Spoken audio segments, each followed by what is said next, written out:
بسم اللہ الرحمن الرحیم۔ السلام علیکم۔ مدینہ منورہ میں یہود کے کئی علماء تھے۔ یہود کے پاس حضرت موسیٰ علیہ السلام پر نازل شدہ تورات اصل حالت میں تو باقی نہیں رہی تھی، جو کچھ بچا کچھ حصہ تھا اس میں انہوں نے خاص تبدیلی کر دی تھی۔ پھر بھی آخری نبی صلی اللہ علیہ وآلہ وسلم کی بعض نشانیاں اس میں لکھی باقی رہ گئی تھیں۔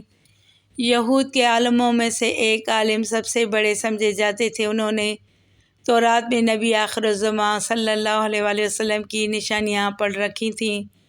چنانچہ وہ مدینہ کے لوگوں سے کہتے رہتے تھے، لوگوں، آخری نبی کا ظہور ہونے والا ہے۔ نبوت کے 11ویں سال حج کے موقع پر بنو خزرج کے کچھ نیک انسان اللہ کے رسول پر ایمان لے آئے۔ جب یہ لوگ مکہ سے مدینہ آئے تو انہوں نے انہیں بتایا کہ جس نبی کی تم باتیں کرتے رہے ہو ان کا ظہور ہو چکا ہے، وہ مکہ مکرمہ میں مبعوث ہوئے ہیں اور ہم لوگ ان پر اپنی خوشی سے ایمان لے آئے ہیں۔ انہوں نے تورات میں نبی آخر الزماں صلی اللہ علیہ وآلہ وسلم کی جو علامات پڑھی تھیں ان کے مطابق سوالات کیے اور انہیں فوراً یقین آ گیا کہ یہ وہی نبی ہیں جن کا ذکر تورات میں ہے۔ اب تو وہ دن رات بے چین رہنے لگے۔ آخر نبوت کے 13ویں سال میں نبی کریم صلی اللہ علیہ وآلہ وسلم مکہ مکرمہ سے ہجرت کر کے مدینہ منورہ تشریف لے آئے۔ انہیں کسی نے خبر کر دی کہ اللہ کے رسول صلی اللہ علیہ وآلہ وسلم تشریف لے آئے ہیں۔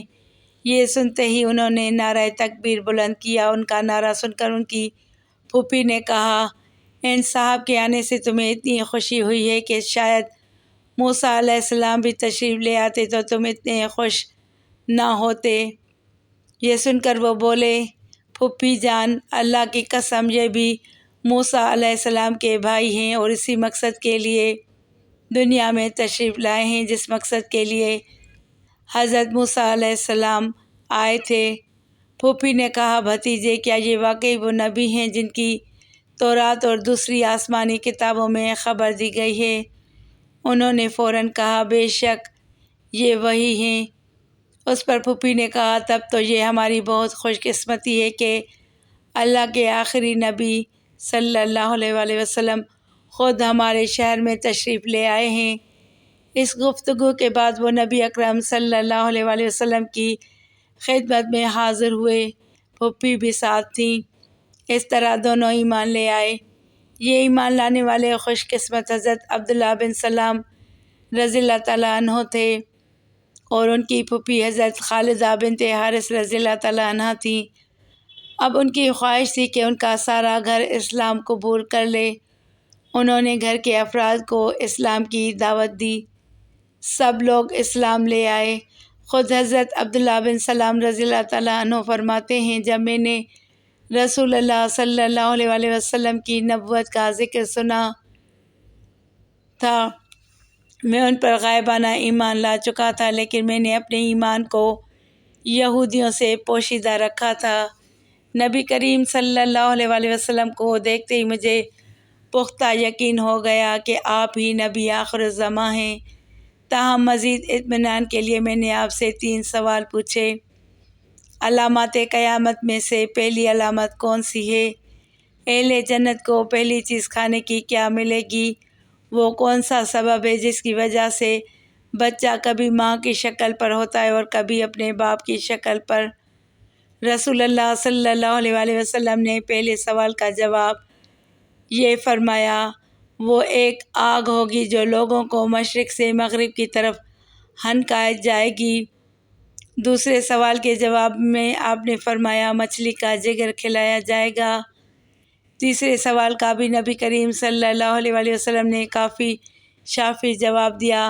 تینوں سوالات کے جوابات سنتے ہی حضرت عبداللہ بن سلام رضی اللہ تعالیٰ عنہ ایمان لے آئے۔ پھر انہوں نے کہا، یا رسول اللہ صلی اللہ علیہ وآلہ وسلم، میں اپنی قوم یہود کا سردار ہوں، ان کے سردار کا بیٹا ہوں۔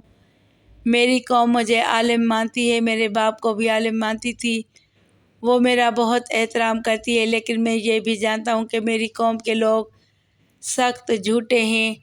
آپ میری قوم کے بڑے بڑے لوگوں کو بلائیے، میں یہاں ایک طرف چھپ جاؤں گا۔ میرے اسلام لانے کا ذکر کیے بغیر آپ ان سے میرے بارے میں پوچھیے۔ حضور نبی کریم صلی اللہ علیہ وآلہ وسلم نے ان کی تجویز پر ان کی قوم کے بڑے لوگوں کو بلوایا، پھر ان سے فرمایا، اے لوگو، میں تمہیں اسلام کی دعوت دیتا ہوں، پس تم میری دعوت قبول کر لو۔ یہودیوں کے بڑوں نے جواب دیا، ہم اسلام قبول نہیں کرنا چاہتے، ہم جس طریقے پر ہیں وہی ہمارے لیے بڑا ہے۔ اس پر نبی کریم صلی اللہ علیہ وآلہ وسلم نے فرمایا، اچھا یہ بتاؤ حسین بن سلام تم میں کس پائے کے آدمی ہیں؟ حضرت عبداللہ بن سلام رضی اللہ تعالیٰ عنہ کا نام اسلام لانے سے پہلے حسین تھا۔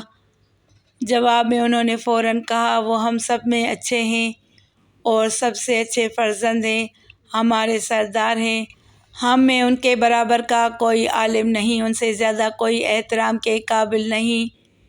نبی کریم صلی اللہ علیہ وآلہ وسلم نے ان کا جواب سن کر فرمایا، اچھی بات ہے، اگر وہ مسلمان ہو جائیں تو تم ان کی پیروی کرتے ہوئے مسلمان ہو جاؤ گے۔ جواب میں وہ پکار اٹھے، اللہ نہ کرے کہ وہ مسلمان ہوں، ایسا کبھی نہیں ہو سکتا۔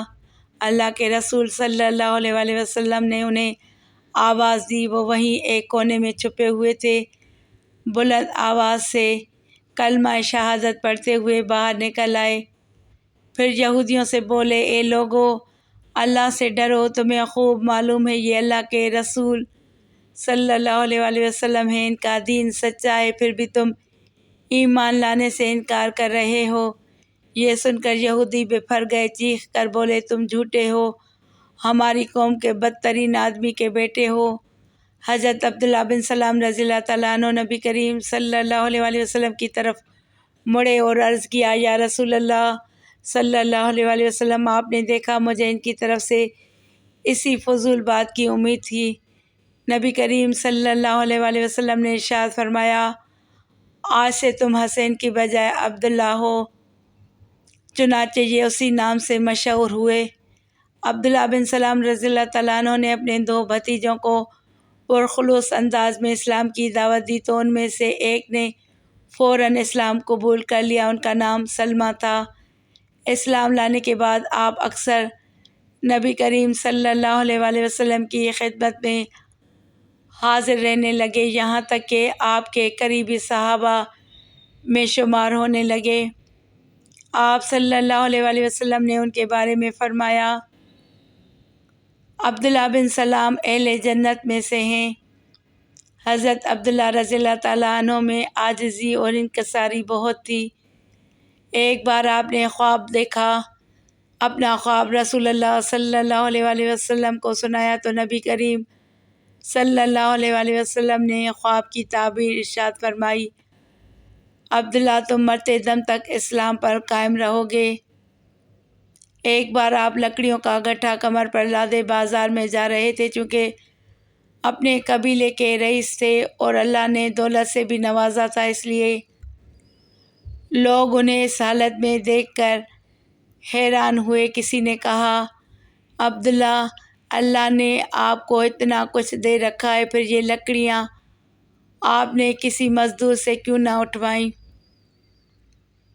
جواب میں آپ نے فرمایا، میں اپنے نفس کو غرور سے پاک رکھنا چاہتا ہوں۔ میں نے اللہ کے رسول سے سنا ہے، جس کے دل میں رائی کے برابر بھی تکبر ہوگا وہ جنت میں داخل نہیں ہوگا۔ آپ نے غزوہ خندق میں اور اس کے بعد باقی غزوات میں شرکت کی۔ مورخوں نے لکھا ہے کہ آپ غزوہ بدر اور احد میں شرکت نہ کر سکے۔ حضرت عثمان غنی رضی اللہ تعالیٰ عنہ کے خلاف جب فساد برپا کرنے والوں نے بغاوت کی اور آپ کے گھر کو گھیر لیا تو عبداللہ بن سلام رضی اللہ تعالیٰ عنہ حضرت عثمان غنی رضی اللہ تعالیٰ عنہ کے گھر تشریف لائے اور ان سے کہا، یہ لوگ آپ کو قتل کرنے پر تلے ہیں، آپ مجھے حکم فرمائیں، میں آپ کے لیے کیا کر سکتا ہوں؟ جواب میں حضرت عثمان غنی رضی اللہ تعالیٰ عنہ نے ان سے فرمایا، جا کر ان لوگوں کو سمجھاؤ۔ انہوں نے باہر آ کر ان فسادیوں کے سامنے پر اثر انداز میں تقریر کی، لیکن ان پر کوئی اثر نہ ہوا۔ ان کے دل پتھر ہو چکے تھے اور آخرکار ان لوگوں نے حضرت عثمان غنی رضی اللہ تعالیٰ عنہ کو شہید کر کے چھوڑا۔ اس پر حضرت عبداللہ بن سلام رضی اللہ تعالیٰ عنہ نے فرمایا، آج عرب کی فوج کا خاتمہ ہو گیا۔ اس کے بعد وہ گوشہ نشین ہو گئے۔ آپ نے حضرت امیر معاویہ رضی اللہ تعالیٰ عنہ کے دور میں 43 ہجری میں مدینہ منورہ میں وفات پائی۔ علامہ ذہبی رحمۃ اللہ تعالیٰ علیہ نے لکھا ہے، عبداللہ بن سلام رضی اللہ تعالیٰ عنہ مدینہ منورہ میں اہل کتاب کے سب سے بڑے عالم تھے۔ اللہ کی ان پر بے شمار رحمتیں ہوں، آمین یا رب العالمین۔